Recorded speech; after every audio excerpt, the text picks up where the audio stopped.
Hello guys, good evening. চলে আসলাম আরও একটা ব্লগ নিয়ে তোমাদের সামনে।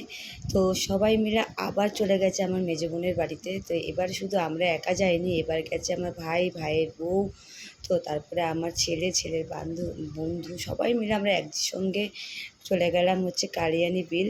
ওদের ওখানে নাকি খুব ভালো চা পাওয়া যায়, বেশ সুন্দর চা হয় শুনেছি অনেক দিন যাবো করে কোনো দিনই যাওয়া হয়নি। তো সবাই একসাথে এবার বেরিয়ে পড়লাম যাওয়ার জন্য। তো ওটা নাকি ইকো ক্যাফে। তো যাই হোক, চলো ওইখানে আমি এই প্রথম নতুন যাচ্ছি। ওখানে টোটো এসে দাঁড়িয়ে আছে, এই যে আমার ভাইয়ের বউ দেখতেই পাচ্ছ। তো চলো সবাই মিলে এখন যাবো। ওইদিকে টোটোয় দাঁড়িয়ে আছে, বোন টোটো দাঁড় করিয়েছে। তো সবাই মিলে দেখবে একসাথে গেলে খুব মজা হয়, একা একা ঘুরে মজা লাগে না। তো বোনের বাড়িতে অনেকবারই গেছি, কিন্তু কোনোবারই যাওয়া হয়নি। তো যাই হোক, এই সবাই গেছে বলেই যাওয়া হচ্ছে। আর বিকেলবেলা গরমকালে বেরোতে বেশ ভালো লাগে। আর ওদের ওখানটা প্রচণ্ড পরিমাণে হাওয়া দিচ্ছিলো, বেশ ভালোই লাগছিলো। এবারের ওয়েদারটা এতটাই সুন্দর পেয়েছে ওদের ওখানে গিয়ে, খুব মজা পেয়েছি। যেমন হাওয়া সেরকম বেশ ঠান্ডা ঠান্ডা ওয়েদার, বেশ ভালো লাগছিলো। বৃষ্টি হয়নি, কিন্তু ওয়েদারটা বেশ ভালো ছিল। তো তারপরে সবাই মিলে বেরিয়ে পড়লাম। আর এক জায়গায় সবাই মিলে থাকলে যা হয়, প্রচণ্ড পরিমাণে ইয়ার্কি। বুঝছো, দেখতেই পাচ্ছ চলে আসলাম আমরা ইকো ক্যাফে। তো এটা খুব সুন্দর জায়গাটা, একটা ঝিলের মধ্যেই এটা হয়েছে, বেশ পাশে ঝিল আছে একটা। হ্যাঁ, তো ঝিল না, ওটা আবার বিল বলছে। এবার আমি ঠিক বলতে পারবো না ঝিল, বিল বা পুকুর, কিছুই বলতে পারবো, কিন্তু আমার বেশ দারুণ লেগেছে। তো ওইখানে যারা থাকে তারাই বলতে পারবে এটা কী। তো বিকেলবেলা যাওয়ার খুব ইচ্ছা ছিল, কারণ ওই দিকটার পাশে আমি দেখছিলাম একটা খুব সুন্দর রাস্তা চলে গেছে। তো ওই রাস্তাটায় যদি তোমাদের দেখাতাম, তোমাদেরও খুব ভালো লাগতো। কিন্তু কিছু করার নেই, ওই যে বলে না, সবাই এক এক করে রেডি হতে দেরি হয়ে গেছে সব কিছু। বাঙালিদের টাইম বুঝতেই পারছো একদম। তো তারপরে সব এক এক করে চলে গেলাম। আর আমি দেখে তো সত্যি বলছি খুব মুগ্ধ হয়ে গেছে, এত সুন্দর। এমনিতে হাওয়া দিচ্ছে, তারপরে ওর উপরে এতটাই সুন্দর হাওয়া দিচ্ছে যে পাখা লাগানো আছে, পাখা চালায়নি একটাও। প্রচণ্ড সুন্দর ওখানে হাওয়া দিচ্ছিল। আর তারপরে সব এক এক করে উপরে উঠে গেলাম। আর ওখানে তো বেশ একটা স্পট আছে, দেখতেই পাচ্ছি লাভ সাইড, ওখানে বসে বসে সবাই ফটো। আর এদিকে আমার বোন কী করছে, খাবার অর্ডার দিচ্ছে, কী দেবে সে ঠিক করছে। তো এবার এখানে এসে খুব একটা দুদিন এসেছি, গতকাল এসে অনেক কিছুই খেয়েছিলাম, চাউমিন, কিন্তু আজকে ঠিক করেছি যে না, চাউমিন খাবো না। তো তাই জন্য বোন করলাম, বোন তুই চাটা অর্ডার দিন। চাটা আমি প্রচুর, আমার সব কিছুর মধ্যে আমার বেস্ট হচ্ছে চা। আর আমি চা খেতে প্রচণ্ডই ভালোবাসি। তো চাটা ওখানে দারুণ ছিল, তো তাই চাটা বলা হয়েছে। তো শুধু তো চা খেলে তো হবে না, তার সাথে ফ্রেঞ্চ ফ্রাই অর্ডার দিয়ে দিল। কারণ বললাম যে আর বেশি কিছু দিস না, চায়ের সাথে ফ্রেঞ্চ ফ্রাইসটাই ঠিক আছে। তারপরে এখানে বলা হয়েছিল যে বিরিয়ানি নেবো আমরা পার্সেল করে। তো ওরা বললো যে আগে থেকে অর্ডার দিতে হয়, কারণ অর্ডার না দিলে হবে না। তো তাই জন্য আমরা ঠিক করলাম যে ঠিক আছে, এখান থেকে আমরা এটা খেয়েই বেশ গল্পগুজব করছি, চা খেতে খেতে। আড্ডা তো বেশ চলছে, চায়ের সাথে আড্ডা তো বুঝতে হয়। তার ওইদিকে বেশ বিলটা খুব ভালোই লাগছে, বেশ হাওয়া দিচ্ছে প্রচণ্ড পরিমাণে। এত ভালো লাগছে, জায়গাটা আমার এতটাই পছন্দ হয়েছে। তো এবার ঠিক করেছি বোনের বাড়িতে গেলে তো ওইখানে তো যাবই, মাস্ট একদম। তো তারপরে আমরা সব এক এক করে খেয়ে নিলাম।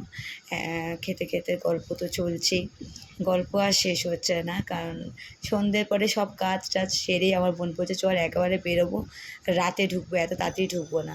আর ফ্রেঞ্চ ফ্রাইটা এত সুন্দর করেছে। আর গতকাল আমরা চাউমিন দিয়েছিলাম, ওটা চাউমিন, মোমো, সেগুলোও খুব ভালো, খাওয়ার কন্টেন্টটাও খুব ভালো।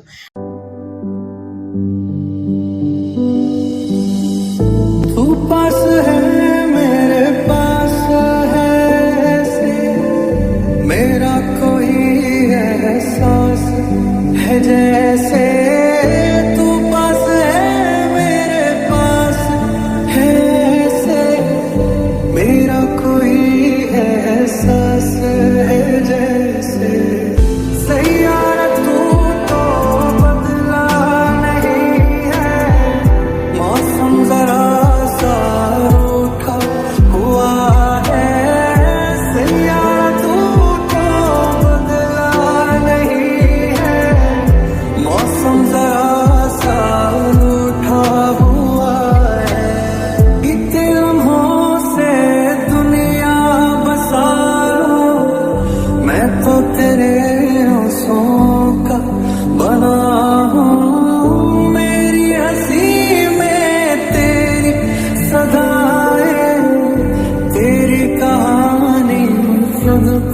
सोना हाय मैं मर ही जाऊं जो तुझको ना पाऊं बातों में तेरी मैं रातें बिताऊं तो पे लम्हा लम्हा है नाम तेरा है। তারপর এখান থেকে চলে আসলাম প্রিন্সের জন্য একটা প্যান্ট কিনবে, খেলার প্যান্ট। তো তাই জন্য সবাই মিলে একদম দল বেঁধে এক জায়গায় চলে এসেছি প্যান্ট কিনতে, একটা প্যান্ট কিনতে এতজন মানুষ। তো এই নিয়ে আমরা হাসছিলাম। তো যাই হোক, প্রচণ্ড গরম লাগছিলো এখানটায়, এত ঘুপচি টাইপের। তো তারপরে আমরা সব এখানে দাঁড়িয়ে ফটো তুলছিলাম। তো তারপর ওইদিকে আমার ভাই আর আমার মেজো বোন ওই প্যান্টটা কেনাকাটি করছিল। তো আমরা সবাই এখানে দাঁড়িয়েছিলাম, সবাই এক এক ধরন করে সব সেলফির পোজ দিচ্ছিল। তো যাই হোক, আমরা এই প্যান্টটা কেনার পর সব তারপরে ওখানে দাঁড়িয়ে আমরা ঠিক করছিলাম যে কে কী খাবো। হ্যাঁ, তো তখন আমরা ঠিকই করলাম যে না, বিরিয়ানিটাই নিয়ে যাওয়া বেস্ট, কারণ সবাই ভালোবাসে বিরিয়ানি খেতে। তো তাই জন্য ওখানে দাঁড়িয়ে আমরা সব ঠিকঠাক করছিলাম যে কে কী খাবো, কোনটা খাবো। তো তারপরে আমার বোন কী করলো, একদম বিরিয়ানি নিয়ে সোজা বাড়িতে। তো বাড়িতে নিয়ে গিয়ে একদম দেখতেই পাচ্ছ সব গোল করে খেতে বসেছি। তো আমার খাওয়া হয়ে গেছিলো, সেটা তোমাদেরকে শেয়ার করতে পারিনি, ওরা খাচ্ছিলো। আরে দেখাবো কি, আমরা এতটাই কথা বলতে ব্যস্ত যে তোমাদেরকে যে আমি দেখাবো, ব্লগ করতেই ভুলে যাচ্ছি মাঝে মাঝে। তো তাই জন্য তখন মনে হলো যে না, ওরা তো খাচ্ছে, অন্তত ওদেরটাই অন্তত দেখাই। তো আমি তো খেয়ে দিয়ে উঠে বসে পড়েছি অনেকক্ষণ আগেই। তো এই হয় আর কি, সব এক জায়গায় হলে খুব মজা হয়। আর খুব মজাই আমরা করেছি সবাই একসাথে। একা একা গিয়ে খুব একটা যতটা মজা না হয়, সবাই মিলে গেলে বেশি মজা হয়। তো ওই 2 দিন 3টে দিন আমরা এতটাই মজা করেছি, দেখতে দেখতে কেটে গেছে। তো যাই হোক, সবার তো খাওয়া দাওয়া হয়ে গেলে এরপর ওরা বিছনা ঠিক করতে চলে গেল। তো দেখতে পাচ্ছ এখানে 3জন মিলে মামা দাদা যেহেতু শোবে, এই জন্য বিছনা করছে। বলে না, কে বলেছে এরা কাজ করে না, সব কাজ করে, ভালোই করে এরা কাজ। তো যাক, বিছনাটা সেরে নিল এরা, বিছনাটা ছেড়ে একদম পুরো সুন্দর করে সাজিয়ে দিয়েছে। তো এগুলো হচ্ছে আমার বোনদের গাছের লাউ আর লেবু নিয়ে এসছে। তারপরে আমরা সকাল সকাল বেরিয়ে পড়লাম, খুব মনটা খারাপ লাগছিল। আমি আর রিউ ভোরবেলা বেরিয়ে এসেছি, যেহেতু আমার কাজ ছিল আর রিউরও কলেজে যাওয়ার ছিল।